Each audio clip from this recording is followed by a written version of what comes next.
વિદ્યાર્થી મિત્રો, સ્વાગત છે તમારું ફરી એકવાર તમારી પોતાની YouTube channel SS Gujarat education પર. અને મિત્રો, આજે આપણે જોવાના છીએ ધોરણ 11 બીએ ગાલા અસાઇનમેન્ટમાં જે વિભાગ સી તમને આપેલું છે, તો વિભાગ સીનું સોલ્યુશનમાં એમાં પણ આખું વિભાગ સી નહીં મિત્રો, જેટલા પ્રકરણ એમાં આપેલા છે તો એ પ્રકરણને ડિવાઈડ કરતા હતા બધા પ્રકરણો જોઈશું. જેમ કે પ્રકરણ 1 છે, પ્રકરણ 2 છે, બાકીના જે પ્રકરણ આપેલા છે તો એ પ્રકરણ મુજબ આપણે જોઈશું. ઓકે, તો 2025નું નથી, 2026નું છે. પ્રિન્ટિંગ મિસ્ટેક થઈ ગઈ છે મારાથી, તો 2026નું આ છે. તો જોઈશું સોલ્યુશન. એમાં પ્રકરણ નંબર 1 છે ને, એ પ્રકરણ નંબર 1 જોતા પહેલાં મિત્રો તમને જણાવી દઉં, જો તમે આખા ગાલા અસાઇનમેન્ટના સોલ્યુશનની પીડીએફ મેળવવા માંગતા હોય તો નીચે ડિસ્ક્રિપ્શનમાં જે તમને મોબાઈલ નંબર આપેલો છે એના પર કોલ કરીને આખા ગાલા અસાઇનમેન્ટના સોલ્યુશનની મિત્રો પીડીએફ મેળવી લેજો. ઓકે, તો તમે જરૂરથી કોલ કરીને આખા ગાલા અસાઇનમેન્ટના સોલ્યુશનની પીડીએફ મેળવી શકો છો. 100 રૂપિયા કિંમત છે. ઓકે, ની કોલ નીચે ડિસ્ક્રિપ્શનમાં મોબાઈલ નંબર આપેલો છે, કોલ કરીને મેળવી લેજો. કેમ કે પરીક્ષા તમારી આવી ગઈ છે. 14-15 તો આપણી તો ઉત્તરાયણ છે અને 16 તારીખે શું છે, પરીક્ષા છે. અને 16 તારીખે પરીક્ષા તૈયારી જબરજસ્ત રીતે થવી જોઈએ. તે માટે પીડીએફ આપણી શું છે, જરૂરી છે તમારા માટે. કેમ કે આટલા બધા વિડીયો તમે જોઈ શકશો નહીં.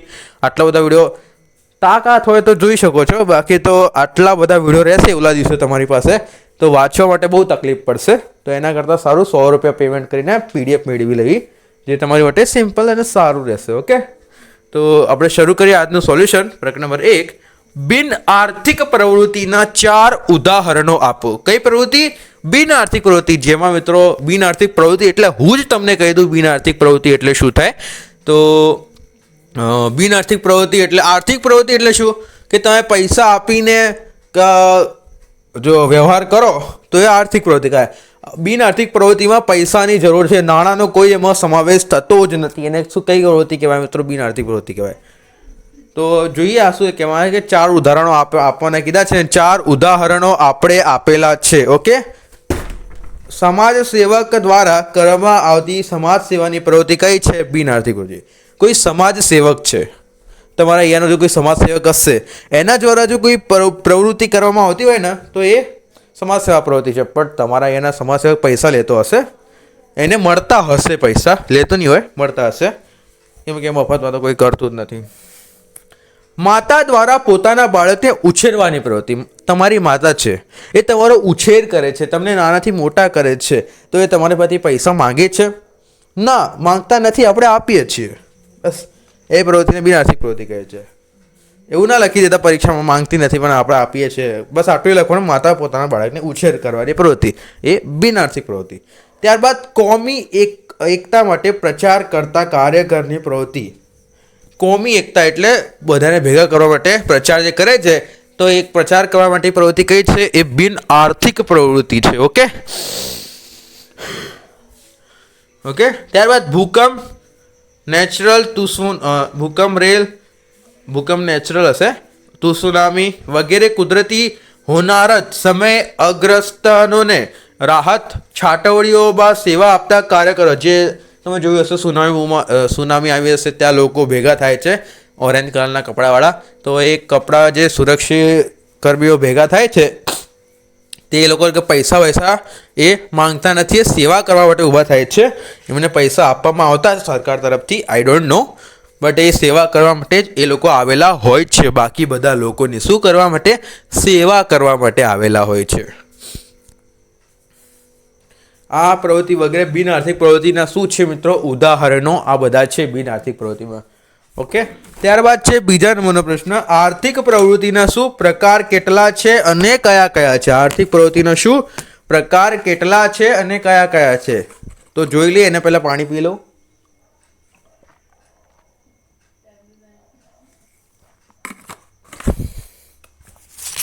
તો મિત્રો, આર્થિક પ્રવૃત્તિના મુખ્ય 3 પ્રકાર છે. આર્થિક પ્રવૃત્તિના મુખ્ય 3 પ્રકાર છે. પહેલો પ્રકાર શું છે? ધંધો. આર્થિક પ્રવૃત્તિ આપણે કોઈ કરવાની હોય તો એનો મુખ્ય પ્રકાર છે ધંધો. ધંધો આપણી જોડે હોવો શું છે? જરૂરી છે. વ્યવસાય. આર્થિક પ્રવૃત્તિમાં ધંધો, વ્યવસાય અને રોજગારી કે નોકરી. રોજગારી કહો કે નોકરી કહો, બંને એક જ છે. ધંધો, વ્યવસાય અને રોજગારી કે નોકરી.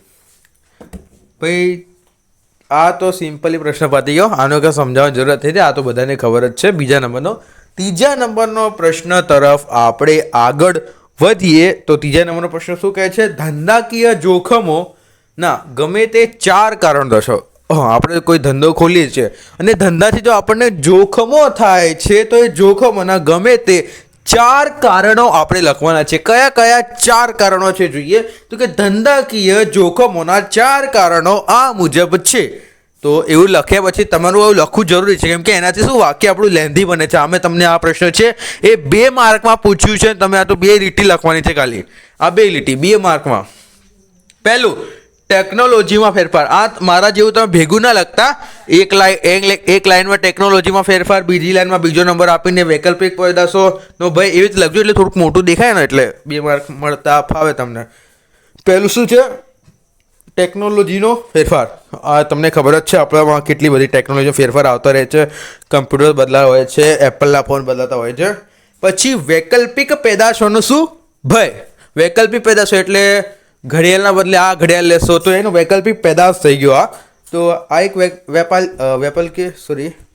હું ભૂલી ગયો, વૈકલ્પિક પેદાશોનો ભય થાય છે. ત્યારબાદ ત્રીજા નંબરનું છે હરીફાઈ. હરીફાઈ બહુ થતી હોય છે મિત્રો. આમાં શું થતી હોય છે? હરીફાઈ થતી હોય છે.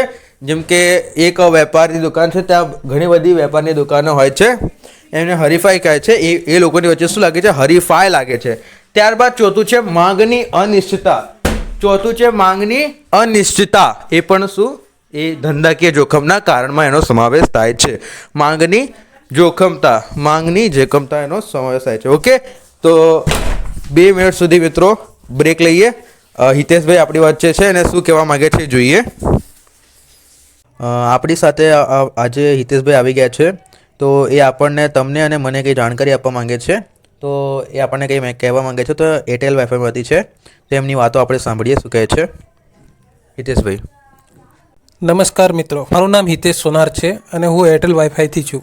અચ્છા હિતેશભાઈ, એરટેલ વાઈફાઈથી છો તમે. આપણે એરટેલ વાઈફાઈ એટલે શું? અમને થોડી જાણકારી આપશો. એરટેલ વાઈફાઈ એક એન્ટરટેનમેન્ટ પ્લાન છે, જેમાં ઓનલી ઇન્ટરનેટ કનેક્શન લેવું હોય તો પણ મળી જાય છે. ટીવી ચેનલ્સ અને ઓટીટી સાથે ઇન્ટરનેટ કનેક્શન લેવું હોય તો પણ મળી જાય છે. એવું છે, તો મારે ઓટીટી બધું લેવું હોય તો મળી જાય, જોવા મળશે મને ઓટીટી, એમ તમે કહેવા માંગી રહ્યા છો. મારી ટીવી છે તો એમાં મારે યુટ્યુબ જોવું હોય તો એ મળી જશે. અને હું જો આ વાઈફાઈ કનેક્શન મેળવું તો મારું નેટ તો નહીં ખતમ થાય ને? હું જેટલું વાપરું છું ડેલી યુઝમાં તો મારું નેટ ખતમ થઈ જાય છે. તો હું આ મેળવું તો મારું નેટ ખતમ તો નહીં થાય ને? ના, આમાં તમારું નેટ ખતમ નહીં થાય. નેટ અનલિમિટેડ આવે છે અને યુટ્યુબ પણ તમે જોઈ શકો છો. તમે તમારા મોબાઈલ ઉપર અથવા ટીવી પર યુટ્યુબ ચલાવી શકો છો. એવું છે એમ. મારે ચેનલ્સ અને ઓટીટી નથી જોઈતા, મારે ખાલી ઇન્ટરનેટ મેળવવું હોય તો આ મને મળી જશે? હા, ચોક્કસ મળી જશે. હા, જો મારે આ યુટ્યુબના વિદ્યાર્થીઓ છે, આ જે પણ આ વિદ્યાર્થીઓ આ વિડીયો જોઈ રહ્યા છે, એમના ઘરે એમને જો આ એરટેલ વાઈફાઈ કનેક્શન મેળવવું હોય તો મેળવી શકે છે. અને આપણા વિડીયો આખા ગુજરાતનામાંથી જોવાય છે, તો આ બધા અલગ અલગ શહેર કે વિસ્તારમાંથી છે, તો એ લોકો ત્યાં કનેક્શન મેળવી શકે છે. હા, વિદ્યાર્થીઓ પણ આ કનેક્શનનો લાભ મેળવી શકે છે. તેમના વાલીઓ દ્વારા કોન્ટેક્ટ કરીને આ કનેક્શન મેળવી શકે છે. ફક્ત એટલું જ છે કે નાના નાના ગામડા જ્યાં હોય છે ત્યાં કનેક્ટિવિટી હોતી નથી. ફક્ત શહેરી વિસ્તારમાં જ આ કનેક્શન મેળવી શકાય છે. હા, ચાલો, તમને અમે કીધું વિદ્યાર્થીઓ પણ મેળવી શકે છે, એ સારી વાત છે. તો વિદ્યાર્થીઓને મને તો મેળવવાનું જ છે, તો કેટલામાં મળી જશે હિતેશભાઈ મને આ કનેક્શન? આમાં પ્લાન છે એડવાન્સ, કોઈ પણ પ્લાન કનેક્શન લેશો એડવાન્સ ઓનલી 1500 રૂપિયા પે કરવાના હશે. અને અત્યારે ઓફર પણ ચાલે છે. 1500 એડવાન્સ પેમેન્ટ કરીને 1000 રૂપિયા કેશબેક મળી રહી છે. અલગ અલગ પ્લાન્સ હોય છે. જો તમને મિત્રો આ સ્ક્રીન પર દેખાઈ રહ્યું હશે, તમે જોઈ શકો છો. અલગ અલગ પ્લાન્સ હોય છે. કેટલાક તમને બતાવી દઉં. આ મુજબ પ્લાન્સ છે. હિતેશભાઈ જરા સમજાવી દેજો આના બારામાં શું છે. પ્લાન્સમાં તમને દેખાઈ રહ્યું છે જે 40 MBPS અને 100 MBPSનો પ્લાન છે. 499 plus GST 40 MBPS, 799 plus GST 100 MBPS છે. અને ટીવી ચેનલ ઓટીટી સાથેનો પ્લાન બાજુમાં લખેલો છે, જે 599 પ્લસ જીએસટી 30 MBPSનો છે. 899 પ્લસ જીએસટી એ 100 MBPSનો છે. અચ્છા, અને આપણું આગળનું કંઈક પ્લાન્સની ડિટેલ છે મિત્રો, આ તમે જોઈ લેજો, આ તમારા માટે જ છે. તમારે મેળવવું હોય આ તો આ જોઈ લેજો. તો હિતેશભાઈ, તમારો આ બધી જાણકારી આપવા માટે તમારો ખૂબ ખૂબ ધન્યવાદ. વિદ્યાર્થીઓ, તમે પણ આ એરટેલ વાઈફાઈ કનેક્શન મેળવવા માંગતા હોય તો આ હિતેશભાઈનો તમે કોન્ટેક્ટ કરી શકો છો તમારા વાલી દ્વારા. અને મેં તો આ કનેક્શન લીધું જ છે, તો હું તમને આના બારામાં કહી દઉં. આ કનેક્શનમાં તમને કહું તો આટલું બધું મને નેટ વાપરવા મળે છે, ઓટીટી મળે છે, આ બધી ટીવી ચેનલ, યુટ્યુબ ચાલે છે, આમાં બધું મને એક જ કનેક્શનમાં આ બધું મળી જાય છે. તો તમે પણ આ મેળવવા માંગતો તો તમે પણ હિતેશભાઈ જોડે કોન્ટેક્ટ કરી લેજો. ઓકે, ન્યૂ કનેક્શન માટેનું જ છે આ. તો આપણો બ્રેક મિત્રો પૂરો કરે, કન્ટિન્યુ કરીએ આપણો વિડીયો. ઓકે, ત્યારબાદ મિત્રો આપણો ચોથા નંબરનો પ્રશ્ન છે. ચોથા નંબરનો પ્રશ્ન શું છે? આનુષંગિક ઉદ્યોગમાં કઈ સેવાનો સમાવેશ થાય છે? આનુષંગિક ઉદ્યોગમાં કઈ સેવાનો સમાવેશ થાય છે? વાહન વ્યવહાર, બેંક, વીમો, વખાર, આડતરિયા, સંદેશો વ્યવહાર વગેરે સેવાઓનો સમાવેશ આનુષંગિક ઉદ્યોગમાં થાય છે. ઓકે, શું છે વાહન વ્યવહાર? અહીંયાથી ત્યાં માલ પહોંચાડવાનો હોય ને એને વાહન વ્યવહાર કહેવાય છે. ગુજરાતથી માલ મહારાષ્ટ્ર પહોંચાડવો હોય ને તમે જે ટ્રક, ટેમ્પો જે પણ લગાવશો તો એને વાહન વ્યવહાર કહેવામાં આવશે. ત્યારબાદ છે આપણું બેંક. બેંકમાં તમારે ખાતું હોય છે વેપારીનું. વીમો લીધેલો હોય કઈ વસ્તુનો. વખાર, પછી આડતરિયા, સંદેશો વ્યવહાર, વીમો વગેરે જેવી જે સેવાઓ છે તો એનો સમાવેશ કે આનુષંગિક ઉદ્યોગમાં થાય છે. ત્યારબાદ 5મા નંબરનો આપણો પ્રશ્ન મિત્રો આપણે શું કરીએ જોઈશું. કયા નંબરનો? 5મા નંબરનો. નફો એ ધંધાની શું છે? જીવાદોરી છે. અને એ આપણે શું કરવાનું છે? સમજાવવાનું છે. નફો શું છે? આપણી ધંધાની જીવાદોરી છે અને એ સમજાવવાનું છે. ઉત્તર: ધંધો મુખ્ય હેતુ નફાનો છે.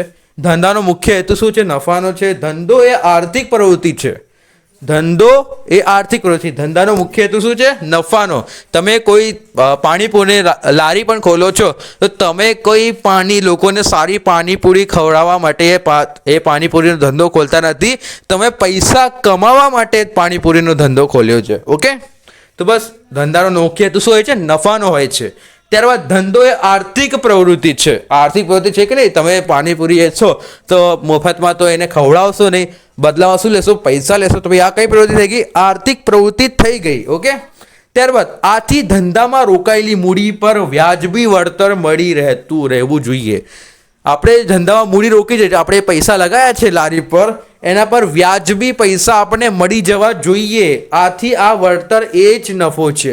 ભાઈ આપણે જે પૈસા મળ્યા હતા એ જ આપણો નફો કહેવાય છે. નફો ધંધાની કાર્યક્ષમતામાં શું માપવાની પારાશીશી છે? કાર્યક્ષમતા ધંધાની નફો.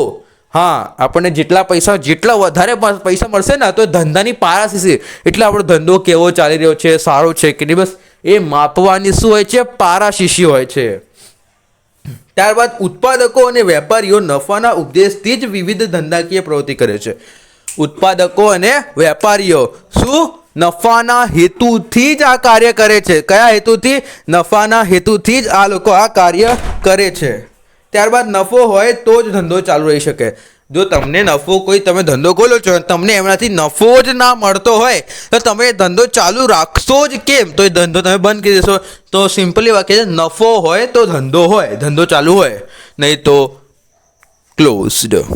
ઓકે, 6 નંબરનો મિત્રો, આખા ગાલા અસાઇનમેન્ટના સોલ્યુશનની તમે જો PDF મેળવવા માંગતા હોય તો નીચે ડિસ્ક્રિપ્શનમાં મોબાઈલ નંબર આપેલો છે. કોલ કરીને આખા ગાલા અસાઇનમેન્ટના સોલ્યુશનની PDF તમે મેળવી લેજો. ઓકે, ત્યારબાદ વાણિજ્યની ગમે તે 2 લાક્ષણિકતાઓ જણાવો. વાણિજ્યની ગમે તે 2 લાક્ષણિકતા જણાવો. તો કે વાણિજ્યની 2 લાક્ષણિકતા આ મુજબ છે. 1, વાણિજ્ય એક પ્રકારની આર્થિક પ્રવૃત્તિ છે. વાણિજ્ય છે ને મિત્રો એક પ્રકારની શું છે? આર્થિક પ્રવૃત્તિ છે. બીજું, વાણિજ્યમાં વેપાર અને વેપારને સહાયક સેવાનો સમાવેશ થાય છે. વાણિજ્યમાં શું? વેપાર અને વેપારને સહાયક સેવાનો શું થાય છે? સમાવેશ એમાં કરવામાં આવે છે. ઓકે, આથી આપણો વિડીયો પૂરો થાય છે. મળીએ પ્રકરણ 3માં. ત્યાં સુધી વિડીયો જોતા રહેજો. વિડીયો ગમશે તો વિડીયો લાઈક અને ચેનલ સબસ્ક્રાઈબ કરવાનું ભૂલતા નહીં. ઓકે, અને PDF મેં તમને કીધું એમ નીચે ડિસ્ક્રિપ્શનમાં મોબાઈલ નંબર આપેલો છે, તો એ કોલ કરીને મેળવી લેજો. 100 રૂપિયા પ્રાઇસ છે એની. ઓકે, તો મળીએ નેક્સ્ટ વિડીયોમાં. To be continue. Thank you for watching.